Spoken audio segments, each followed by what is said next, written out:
नमस्कार, आप देख रहे हैं प्राइम न्यूज और मैं हूं आपके साथ आलोक शुक्ला। उत्तराखंड प्राइम में आप सबका स्वागत है। मुख्यमंत्री तीरथ सिंह रावत ने बलबीर रोड स्थित बीजेपी कार्यालय में आयोजित कोर ग्रुप की बैठक में हिस्सा लिया। इस दौरान राष्ट्रीय महामंत्री संगठन, प्रदेश प्रभारी दुष्यंत गौतम, प्रदेश अध्यक्ष मदन कौशिक समेत तमाम कोर ग्रुप के पदाधिकारी यहां पर मौजूद रहे। तो देहरादून में बीजेपी कार्यालय में बैठक हुई है। बैठक में सीएम तीरथ सिंह रावत भी शामिल हुए। बीजेपी कोर ग्रुप के पदाधिकारी भी यहां पर मौजूद रहे।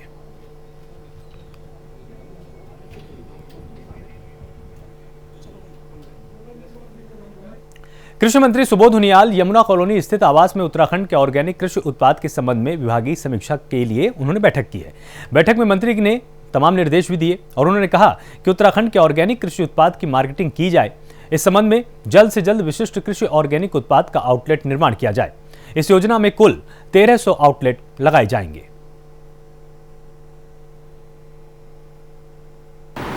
किसानों को तमाम तरह के इनपुट के साथ साथ ट्रेनिंग देने का कार्य भी किया जा रहा है। इसमें जो मुख्य उद्देश्य है किसान की आय को बढ़ाना। इसमें किसान और खरीदार के बीच में से बिचौलिया कैसे गायब हो, इसको लेकर के एक बहुत महत्वपूर्ण निर्णय हम लोगों ने लिया था, जिसमें इन 6400 समूह में काम करने वाले किसानों के उत्पाद को ऑर्गेनिक आउटलेट के माध्यम से सीधे जो पर हमारे राज्य में 7 करोड़ के आसपास जो पर्यटक आता है, उससे जोड़ने का हमारा एक संकल्प था कि किसान जो उत्पादक है और जो पर्यटक है वो कंज्यूमर के रूप में सीधे एक दूसरे से जुड़ें और जो उत्तराखंड के विशिष्ट उत्पाद हैं ऑर्गेनिक, उनकी मार्केटिंग करके किसान की जहाँ एक और किसान की आय को बढ़ने का अवसर मिले, वहाँ दूसरी ओर वो सभी पर्यटक हमारे एक ब्रांड एम्बेसडर बन के हमारे उत्पाद को पूरे देश में ले जाने का काम करें, ताकि हमारे ऑर्गेनिक उत्पाद की एक डिमांड बने, वो एक ब्रांड के रूप में इस्टेब्लिश हो। उसी के तहत हम लोगों ने राज्य में 1300 आउटलेट बनाने का निर्णय लिया था। वहीं खबर चमोली जिले की पोखरी ब्लॉक की है। गोदी बैंड में सरकारी भूमि पर हो रहे अवैध अतिक्रमण हटाने गई तहसील प्रशासन, नगर पंचायत और पुलिस की टीम पर ग्रामीणों ने पथराव कर दिया। इसमें एक पुलिसकर्मी और नगर पंचायत और तहसील प्रशासन के कर्मी घायल हो गए। बताया जा रहा है कि 40 से ज्यादा ग्रामीणों की भीड़ ने पुलिस प्रशासन की टीम पर पथराव किया, जिस कारण यहां पर अफरा तफरी का माहौल बन गया और पुलिसकर्मी जान बचाकर वहां से भाग खड़े हुए। बाद में पुलिस ने और अधिक फोर्स मंगाई, जिसके बाद हालात पर काबू पाया गया है।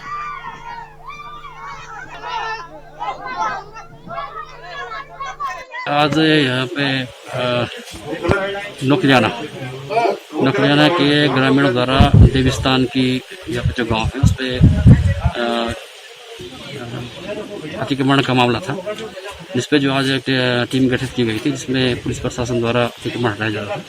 पुलिस सहयोग के लिए साथ में थी और नौकरियाना के गाँव के ग्रामीणों द्वारा पुलिस और अतिक्रमण हटाने वाली टीम पर पथराव किया, जिसमें हमारे एक पुलिसकर्मियों को भी चोट आई है और इसमें अभी जांच की जाएगी और जो भी कार्रवाई होगी उसके बाद जो बताने का कुछ लोगों द्वारा यहाँ पे विगत कई समय से अतिक्रमण किया जा रहा है। उनको कई बार हमने अवगत कराया, नोटिस दिया। उप जिलाधिकारी महोदय जिन्हें भी उनको कई बार समझाया। खुद एक बार तहसीलदार साहब या नायब साहब अन्य यहाँ के जो भी पुलिस प्रशासन और राजस्व प्रशासन, नगर पालिका प्रशासन द्वारा भी उनको अवगत कराया गया कि भाई ऐसा न करें। बार बार उनके द्वारा क्या पिछली बार की कार्रवाई भी हुई, उनके द्वारा जो खोखे बनाए गए, टीन सेट बनाए गए, तो वो भी हटाए गए। अतिक्रमण के दौरान पूरी वन पंचायत की भूमि है। वन पंचायत में इन्होंने पूरे पेड़, जितने भी बांज के पेड़ हैं, पूरे काट के मकाने बना रहे हैं। आज यहाँ पे नौकरियाना के ग्रामीणों द्वारा देवस्थान की यहाँ पे जो गांव है उस पे अतिक्रमण का मामला था, जिस पे जो आज एक टीम गठित की गई थी, जिसमें पुलिस प्रशासन द्वारा अतिक्रमण हटाया जा रहा था। पुलिस सहयोग के लिए साथ में थी और नौकरियाना के गांव के ग्रामीणों द्वारा पुलिस और अतिक्रमण हटाने वाली टीम पर पथराव किया गया, जिसमें हमारे एक पुलिसकर्मियों को भी चोट आई है और इसमें अभी जांच की जाएगी और जो भी कार्रवाई होगी उसके बाद जो बताने की जाएगी। बरसात में लालकुआं विधानसभा क्षेत्र के श्रीलंका टापू में आने वाली समस्याएं और कोरोना महामारी को देखते हुए उप जिलाधिकारी ने कई विभागों के अधिकारियों के साथ गौला नदी पार कर श्रीलंका टापू के ग्रामीणों की समस्याएं सुनी। इस दौरान अधिकारियों द्वारा वहां अस्थायी हेलीपैड का निर्माण के साथ ही ग्रामीणों को 3 महीने का राशन उपलब्ध कराया गया। बता दें कि 2 दशक पूर्व में लालकुआं की गौला नदी में तेज बाढ़ आई थी। इसमें बिंदुखत्ता का एक हिस्सा कटकर अलग हो चुका था। तब से नदी के बीचों बीच बने टापू नमा इस क्षेत्र को श्रीलंका टापू के नाम से जाना जाता है। बरसात के मौसम में चारों तरफ से बाढ़ आने के चलते यहां निवास करने वाले 40 परिवारों के तकरीबन 200 लोगों का क्षेत्र से संपर्क भी कट जाता है। इन्हीं की समस्याएं और कोरोना महामारी को संज्ञान में लेते हुए उप जिलाधिकारी ऋचा सिंह ने ग्रामीणों की समस्याएं सुनी है।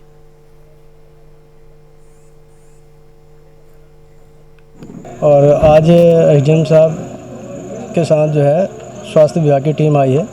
कुछ लोगों की जांच हुई है अभी और सारी जांच में जो है सही निकला सब, निगेटिव ही निकला सब। तटबंध को लेकर कितनी परेशानी होती है और जिला प्रशासन के अधिकारियों से क्या बात हुई है? तटबंध जो है हमारे 7-8 साल से अभी तटबंध कोई बने नहीं यहाँ पे। 12 के बाद जो है 12 में बने थे तटबंध, उसके बाद तटबंध बने नहीं। अभी मैंने एसडीएम साहब के सामने भी बात रखी, विधायक जी के भी थे यहाँ पर, उनसे भी मैंने कहा कि वो कह रहे हैं कि अभी हमारे पास जो है कोरोना की वजह से बजट की कमी है, बजट का हो रहा है। देहरादून गए हैं विधायक जी, इस विषय में बात हो रही है, लगने वाले हैं बोल रहे। और ऐसी आश्वासन पिछली बार भी दिया था हमें तटबंध के विषय में, लग नहीं पाया। और बाकी यहाँ पर तो कोरोना के विषय में सब माहौल ठीक है। जैसा कि आप जानते हैं कि लालकुआं तहसील का ये लास्ट हमारा ये क्षेत्र है श्रीलंका टापू, और नैनीताल का भी ये बॉर्डर बिल्कुल क्षेत्र है। तो हमारे जिलाधिकारी महोदय का लगातार निर्देश है कि पूरे एरिया को कवर किया जाए, कहीं भी कोई कोविड परीक्षण से वंचित ना रह जाए। इस यहाँ आने का प्रयोजन 2 रीज़न से है। पहला तो ये है कि हम कोविड के संक्रमण को लेकर यहाँ पे जाँच भी करना चाह रहे थे, जिसमें हमारी यहाँ पर स्वास्थ्य टीम हमारे साथ मौजूद है। इसके अलावा पुलिस प्रशासन, सिंचाई विभाग, PWD, खाद्यान्न विभाग, सारे विभागों की टीम के द्वारा एक मानसून से पहले एक परीक्षण होता है या जो भी आवश्यकताएं होती हैं उनका निस्तारण यहाँ पर करा जाए, उनकी समस्याओं को दूर किया जाए, वो सारी तैयारी कर ली जाती है मानसून पूर्व। जिसके क्रम में आज यहाँ पर खाद्यान्न विभाग के द्वारा 3 महीने का एडवांस राशन इन लोगों को दे दिया गया है। उत्तराखंड में बढ़ते ब्लैक फंगस के मामलों को देखते हुए प्रशासन अब पूरी तरह से मुस्तैद है। हल्द्वानी सीएमओ डॉक्टर भागीरथी जोशी का कहना है कि प्रशासन के द्वारा ब्लैक फंगस के लिए राजकीय सुशीला तिवारी को अधिकृत किया गया है और चिकित्सालय के अंदर आइसोलेट वार्ड तैयार करा दिया गया है। हल्द्वानी के अंदर फिलहाल 2 ब्लैक फंगस के मामले सामने आए। इनका इलाज सुशीला तिवारी में ही चल रहा है। उन्होंने ये भी बताया कि बच्चों के संक्रमित होने पर हल्द्वानी शहर में बाल रोग विशेषज्ञ की टीम तैयार है और सुशीला तिवारी और DRDO अस्पताल को तैयार किया जा रहा है।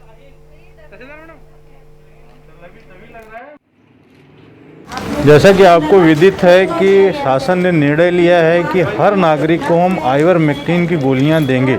इस गोली को देने से लोगों के अंदर कोरोना से लड़ने की क्षमता बढ़ेगी। उसी के क्रम में हमने बूथ लेवल ऑफिसर्स को आज बुलाया है और उनको उनके बूथ से संबंधित हर नागरिक के लिए अनुमानित गोलियां, सीएम साहब के द्वारा जो है एक संदेश प्लस कोरोना से बचाव का संदेश और खाने के उपाय कैसे खाने हैं, ये सब लिख करके हम दे रहे हैं। अपने बूथ लेवल ऑफिसर्स को हम मास्क, ग्लव्स और चश्मा ये सब भी दे रहे हैं कि जिससे कि उनके भी संक्रमण की संभावना को समाप्त किया जा सके। वहीं अल्मोड़ा की सल्ट सीट के उपचुनाव में निर्वाचित विधायक महेश जीना को विधानसभा अध्यक्ष प्रेमचंद अग्रवाल ने विधानसभा सदस्य के रूप में पद और गोपनीयता की शपथ दिलाई है। इस मौके पर अग्रवाल ने पुष्पगुच्छ भेंट कर महेश जीना को बधाई दी। इस अवसर पर मुख्यमंत्री तीरथ सिंह रावत सहित कई मंत्री और विधायक भी मौजूद थे। महेश जीना 2 मई को सल्ट विधानसभा उपचुनाव में बीजेपी से विधायक निर्वाचित हुए थे। ये सीट उनके भाई विधायक सुरेंद्र सिंह जीना के कोरोना से निधन के बाद खाली हो गई थी।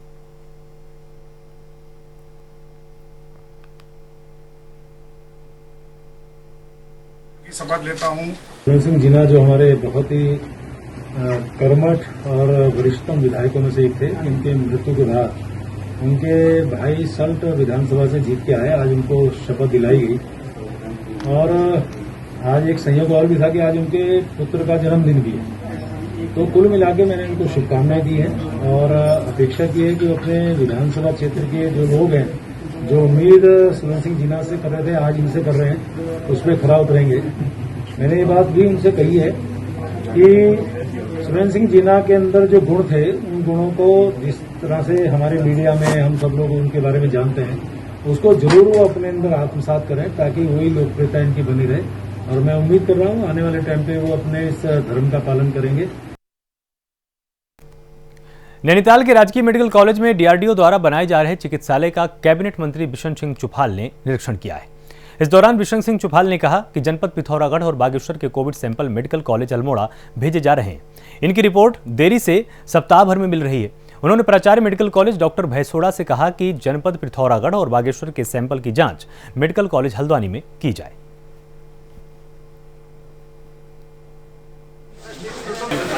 मेरा मुख्य उद्देश्य यह था कि ये हमारा सारा चुनाव का लोड सारा शिक्षण एकमात्र हॉस्पिटल है।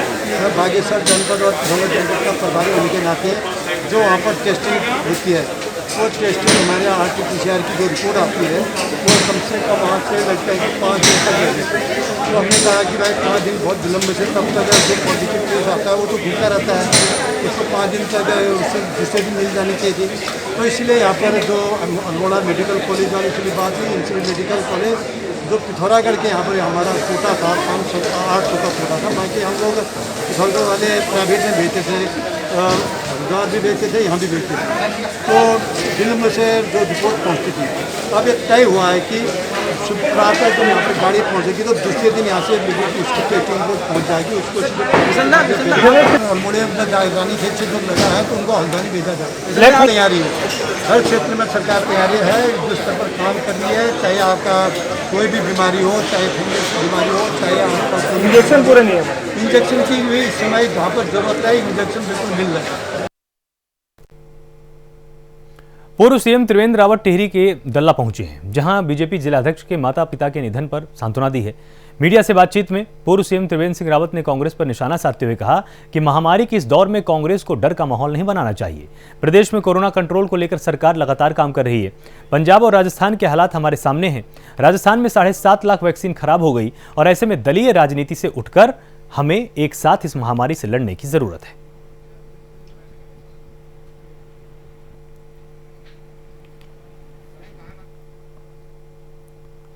पौड़ी के घोड़ेखाल निसड़ी मोटर मार्ग पर एक वाहन अनियंत्रित होकर खाई में गिर गया।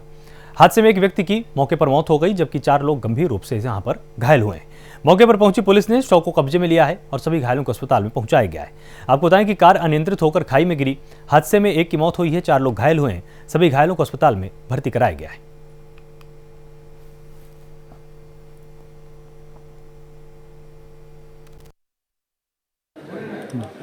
आज राजस्व उप निरीक्षक क्षेत्र पैडल 3 के अंतर्गत ग्राम चमकोट की सीमा अंतर्गत एक बोलेरो गाड़ी का एक्सीडेंट हुआ है, जिसमें 5 व्यक्ति सवार थे, जिसमें एक व्यक्ति की मृत्यु हो चुकी है तथा 4 अन्य घायल व्यक्तियों को 108 के माध्यम से जिला चिकित्सालय पौड़ी भेजा गया है। बोलेरो जो है वो खाई में चली गई। यहाँ बुआ खाल के पास मिश्री सैन गाँव है, वहाँ 4 लोग हैं। ये 4 में से 3 क्रिटिकल में हैं, 1 स्टेबल में। एक प्राइवेट गाड़ी से हैं, 3 जो हैं 108 से लाए गए हैं। अभी इनका CT और ट्रीटमेंट जारी है। उसमें से 2 और भी ज़्यादा रिस्क में हैं, 1 फिलहाल स्टेबल है। बस ये स्टेटस है, बाकी हम लोग लगे हैं। कोरोना की तीसरी लहर के मद्देनजर रुड़की में नगर पालिका मंगलौर पूरे कस्बे को सैनिटाइज करने में जुट गया है। कोरोना के लक्षण हवा में फैलने के संदेह पर नगर पालिका मंगलौर ने सैनिटाइजर मशीन मंगवाई है, ताकि मशीन के माध्यम से हवा में कोरोना वायरस को खत्म करने के लिए दवाई का छिड़काव किया जा सके। तो कोरोना की तीसरी लहर को लेकर सतर्कता बरती जा रही है। पूरे कस्बे को सैनिटाइज किया जा रहा है। मशीन से दवाई का छिड़काव भी लगातार किया जा रहा है।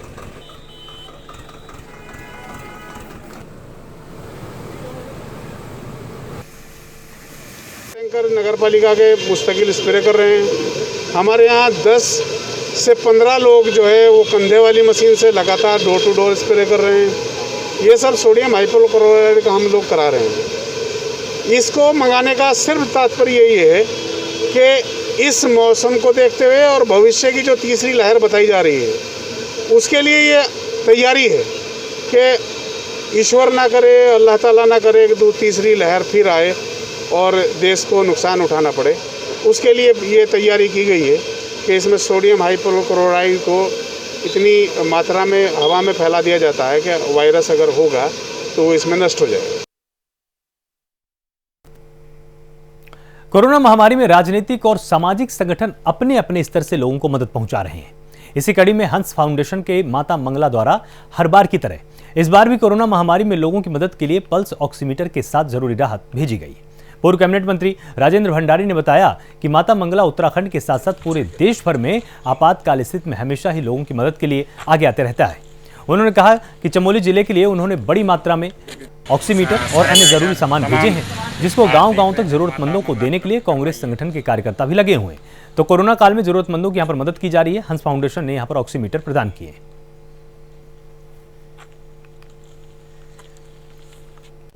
हंस कल्चरल फाउंडेशन के द्वारा जिसकी संस्था की जो चेयरपर्सन है परम श्रद्धेय माता मंगला जी के द्वारा जनपद चमोली के लिए इस कोरोना बीमारी से लड़ने के लिए मास्क, सैनिटाइजर, ऑक्सीमीटर, थर्मामीटर, तमाम बहुत से सामग्रियां भेजी गई है। माता मंगला जी वैसे भी जब जब भी हम पे आपदा आती है, विपदा आती है, परेशानी आती है, हर बार हंस कल्चरल फाउंडेशन ने और माता मंगला जी ने बड़े स्तर पे मानव की सेवा की है। और आज पूरे देश, दुनिया और हमारे उत्तराखंड के अंदर एकमात्र संस्था हंस कल्चरल फाउंडेशन जो कि माता मंगला जी के मार्गदर्शन में चलता है, ना जाने कितनी हजारों घरों के दीपक को उन्होंने जलाया है। आज जबकि हम लाचार हैं, परेशान हैं, इस बीमारी ने घर घर, गांव गांव में लोग परेशान हैं, बीमार हैं, बुखार से, खांसी से, सर दर्द से। इन परिस्थितियों में माता जी ने हमारी परेशानी को समझा, देखा और बड़ी से बड़ी संख्या में आज पूरे उत्तराखंड में मदद कर रही है। उसमें चमोली की भी आपने मदद की है। चमोली जिले में 18 से 44 साल की उम्र के लोगों का वैक्सीनेशन लगातार किया जा रहा है। इस आयु वर्ग में 10 मई से अब तक 12,590 लोगों का वैक्सीनेशन किया जा चुका है और पिछले 24 घंटे में 619 लोगों का टीकाकरण हुआ है। इसमें आदर्श पब्लिक स्कूल जोशीमठ में 119, सरस्वती शिशु मंदिर चमोली में 98, थराली में 100, देवाल में 95, पीजी कॉलेज कर्णप्रयाग में 100 और जीआईसी गैरसैंण में 107 लोगों का वैक्सीनेशन किया गया है।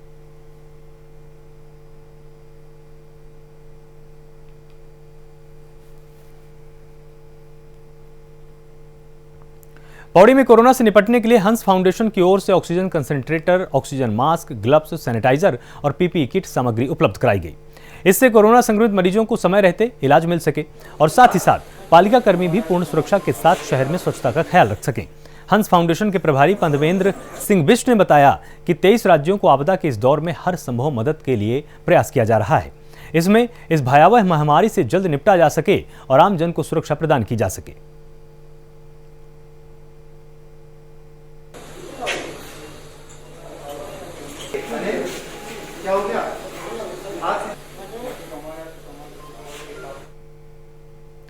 देश में कोरोना काल में सामाजिक और राजनीतिक पार्टी के कार्यकर्ता कोरोना संक्रमित मरीजों की मदद करने के लिए गरीब और जरूरतमंद लोगों की मदद कर रहे हैं।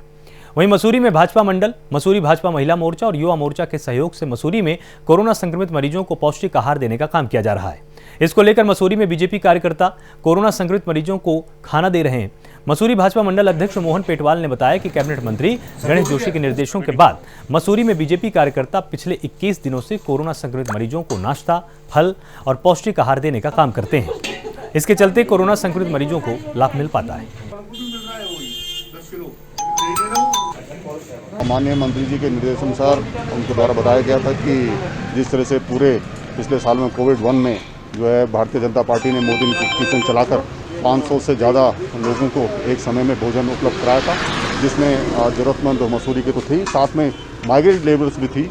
उसी तरह से उसी तर्ज पर यहाँ पर माननीय मंत्री जी के निर्देशानुसार यहाँ पर जो कोविड पेशेंट्स हैं जो एडमिट हैं सिविल हॉस्पिटल में, उन तक जो है सुबह का नाश्ता पहुँचाया जाता है, जिसमें महिला मोर्चा मंडल का तो सहयोग है, महिला मोर्चा, युवा मोर्चा, सभी लोगों का यहाँ पर सभी कार्यकर्ताओं को क्योंकि कोरोना काल है इसलिए एक साथ सबको नहीं बुला सकते।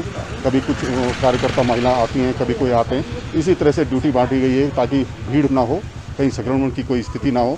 और यही नहीं, आने वाले समय में जो राशन की माननीय मंत्री जी ने यहाँ पर एसडीएम मसूरी और अन्य अधिकारियों से बात की थी, उनके द्वारा बताया गया था कि इतनी राशन की अभी ज़रूरत नहीं है, लेकिन अब यदि लगेगा और कहीं उच्च अधिकारी कहेंगे कि यहाँ पर मसूरी में राशन की दिक्कत हो रही है, तो उसके लिए भी भारतीय जनता पार्टी ने एक योजना बनाई है कि जो हमारे मसूरी के 13 वार्ड हैं और 6 वार्ड जो कैंटोनमेंट बोर्ड के हैं, उन पर जो है 2 भारतीय जनता पार्टी के कार्यकर्ता वॉलंटियर्स उन तक जो है सामग्री पहुँचाई जाएगी और उन वार्डों में जो ज़रूरतमंद लोग होंगे उन तक जो है वो सामग्री देने का काम किया जाएगा। और यही नहीं, जो हमारे रिक्शा चालक भाई हैं जो आज इस कोरोना में जो है उनकी जो है सारी जो कमाई है वो कुछ रह नहीं गई, वो हों, चाहे टैक्सी के जो हमारे जो चलाने वाले सम्मानित लोग हों, चाहे बोझा बोकने वाले हमारे नेपाल मूल के यहाँ पर लोग हों, निश्चित ही सभी तक जिसको भी जरूरत होगी उस तक तो इसको काम को किया जाएगा। टिहरी के सामुदायिक स्वास्थ्य केंद्र खाड़ी भंगेली में कृषि मंत्री सुबोध उनियाल ने 80 बिस्तरों के कोविड अस्पताल का शुभारंभ किया। इस अवसर पर काबीना मंत्री सुबोध उनियाल ने बताया कि कोविड अस्पताल में 18 ऑक्सीजन कंसंट्रेटर इस समय उपलब्ध हैं और ये कोविड अस्पताल कोविड संक्रमित मरीजों के इलाज के लिए पूरी तरह से तैयार है। सुबोध उनियाल ने कहा कि यहां पर जल्द ही ऑक्सीजन प्लांट स्थापित किया जाएगा जिसमें गंभीर कोरोना मरीजों का इलाज किया जाएगा। माननीय मंत्री श्री सुबोध उनियाल जी के द्वारा, जैसे कि उन्होंने पिछले हफ्ते कहा था कि 1 सप्ताह के अंदर खाड़ी में कोविड सेंटर की स्थापना की जाएगी, मैं उनका आज खाड़ी में जो कोविड सेंटर की शुरुआत आपके द्वारा की गई है, निश्चित रूप से इस कोविड सेंटर में जहाँ उजनी, धमांसू, धारेकरा, कोलीपालकोट के लोगों को यहाँ पर जो कोविड से संक्रमित लोग हैं उनको बहुत बड़ी सुविधा यहाँ पे मिलेगी। इसके लिए मैं माननीय मंत्री जी का हृदय की गहराई से आभार व्यक्त करता हूँ और ग्रामीण क्षेत्रों में जो स्वास्थ्य के प्रति जो उन्होंने तत्परता दिखाई उसके लिए भी बहुत बहुत धन्यवाद। खाड़ी में आज मेरे द्वारा जो प्रस्तावित हमारा कोविड हॉस्पिटल बन रहा है उसका भ्रमण किया गया और तकरीबन उस समय आज की तारीख में इस समय उसमें 80 बेड पूरी तरह से तैयार हैं और करीबन इस समय 18 कंसंट्रेटर हैं और शीघ्र ही वहाँ पर जो ऑक्सीजन प्लांट भी स्थापित किया जा रहा है। इसके अलावा जो ओपीडी को है, ओपीडी के लिए है जो यहाँ पर जो रेगुलर ओपीडी हुआ करती थी उसको दूसरी बिल्डिंग में शिफ्ट किया जा रहा है, लेकिन आज खाड़ी का अस्पताल पूरी तरह से लैस है और अगर कोई आवश्यकता पड़ी तो हम मरीजों को लेना प्रारंभ कर सकते हैं। वहीं पौड़ी में कोरोना संक्रमण को कम करने के लिए आशा कार्यकर्ता दिन रात अपनी सेवाएं दे रही हैं और क्षेत्रीय विधायक द्वारा स्वास्थ्य सेवाओं को और भी बेहतर बनाने का प्रयास होता है। प्राथमिक स्वास्थ्य केंद्र पुरसुंडा खाल के निरीक्षण के दौरान आशा कार्यकर्तियों ने क्षेत्रीय विधायक को एक ज्ञापन भी सौंपा है। आपको बताएं कि इसमें आशा कार्यकर्ताओं का कहना है कि प्राथमिक स्वास्थ्य केंद्रों पर एक्सरे और अल्ट्रासाउंड मशीनें उपलब्ध न होने की वजह से स्वास्थ्य केंद्र पर रेफर करने की संख्या बढ़ चुकी है। घर घर नल वाली योजना है और उनसे मैंने पहली बात की डॉक्टर साहब से कि एक नल हम आपको दे सकते हैं यहाँ पे, ठीक है। और ये बात की कि एक रेजिडेंस बन जाएगा इनका, तो डॉक्टर लोग रह सकते हैं यहाँ पे। अभी इनके लिए कोई ऐसी सुविधा नहीं है। और ऊपर वाली बिल्डिंग तो मैं देख रहा हूँ सन 1950 से बनी हुई है, अभी तो पूरी क्षतिग्रस्त हो रखी हो। तो हम तो चाह रहे हैं सर कि ये बिल्डिंग का हो जाए और रही पानी की व्यवस्था तो घर घर नल में एक नल हम दे देंगे इनको और बाकी अपने टैंक से हम दे रहे हैं इनको पानी। आज हम इसी निमित्त जो परसुंडा खाल PSC टाइप ए है, आज हमने इसका निरीक्षण किया है। हमारे साथ हमारे जो डॉक्टर हैं कुंवर जी, जो प्रभारी चिकित्सा अधिकारी भी हैं यहाँ पर, वो हमारे साथ हैं। यहाँ पे हमारे जो डॉक्टर हैं पंकज जुयाल जी और आपकी जो पूरी टीम यहाँ पे काम कर रही है, ये सब लोग यहाँ पे हैं। मुझे बड़ी खुशी है कि यहाँ पर हमारे जितने भी डॉक्टर्स हैं पूरे मनायोग से, पूरी आत्मीयता से, पूरे इस कोरोना को हराने के लिए और लोगों को बचाने के लिए पूरी ताकत से यहाँ पे काम कर रहे हैं। और सरकार की जितनी भी योजनाएं हैं, चाहे वो PP किट वितरण हो, चाहे वो ऑक्सीमीटर हो, चाहे वो ऑक्सी सिलेंडर हो, चाहे वो दवाइयाँ हों, सैनिटाइज हो, मास्क हो, बिल्कुल गांव-गांव तक पहुंचा रहे हैं। चमोली जिले में लगातार कोरोना संक्रमण के कारण ऑक्सीजन की कमी से जूझ रहे लोगों के लिए राहत की खबर सामने आई है। दरअसल संजना कैलखुरी रतोड़ी द्वारा अपने पिता स्वर्गीय देवी प्रसाद कैलखुरा की पुण्य स्मृति में अमेरिका से 2 ऑक्सीजन कंसंट्रेटर CSC कर्णप्रयाग भेजे गए हैं। इस मौके पर डॉक्टर राजीव शर्मा ने बताया कि हमारे आसपास हवा में कई तरह की गैसें होती हैं। ऑक्सीजन कंसंट्रेटर वो मशीनें हैं जो हवा में से अन्य गैसों को अलग कर शुद्ध ऑक्सीजन सप्लाई करने में काम करते हैं।